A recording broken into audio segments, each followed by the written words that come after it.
Wildlife conservation is the practice of protecting and preserving wild animals, plants and their natural habitats to ensure their long-term survival. The MSc in Wildlife Conservation is based on 3 pillars. Research, because research leads everything that we do. Practice, because we recognise the importance of practical skills, particularly when we're thinking about employability of our students.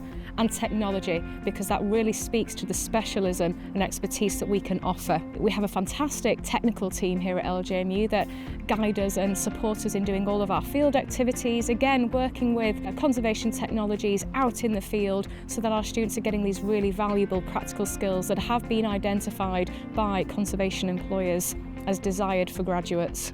I mostly enjoy the practical part of the Masters, so it's the drones part, so we learn how to fly the drones. We learn how to use different kinds of softwares, so GIS or RStudio, and the different softwares within the drones themselves. This Masters gives a lot of opportunities to learn the insights into the practical work in wildlife conservation. I'm looking forward to finding a job in the field, and the Masters gives you a lot of skills, a lot of practice towards that.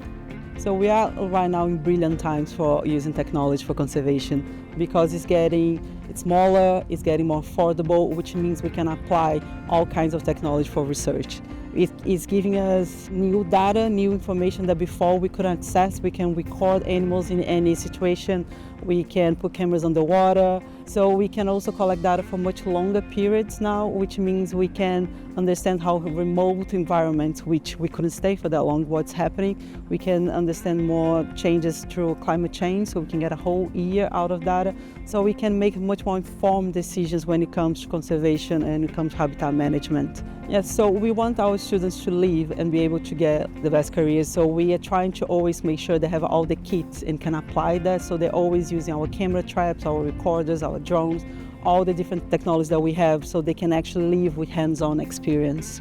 The research project module is a third of the degree programme, so it's 60 credits. It's quite a chunk of the programme. I mean, it's an opportunity for students to really specialise in a topic that they're interested in. And we assign supervisors fairly early on in the programme in November, so students can start developing their idea in collaboration with their supervisor. So not just are the lectures really interesting, but the teaching team are amazing.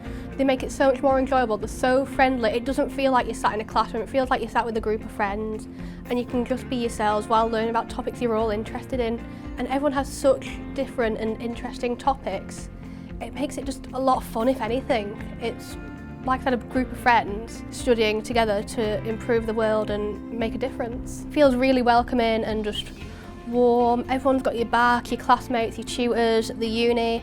You can just go anywhere and you can just sit down and study to your heart's content, and the facilities are all there to help you encourage and develop your studies. And students have a choice of whether to do a dissertation, which involves being involved in a research project with an assigned supervisor, or they can do a placement with one of our working partners in the conservation sector. The Masters can lead to a wide range of rewarding careers in wildlife conservation. It's a very broad field, so students can either use this degree to stay in academia and excel in academia, whether they go on to do a PhD or something similar, or they can choose to go into the real-world wildlife conservation sector, making use of the really valuable links that we've provided them to local organisations and also international organisations as well, and various other stakeholders that have a vested interest in conservation, whether that's of particular species or entire habitats. But we equip them with the skills they need and the contacts so that they are able to do that.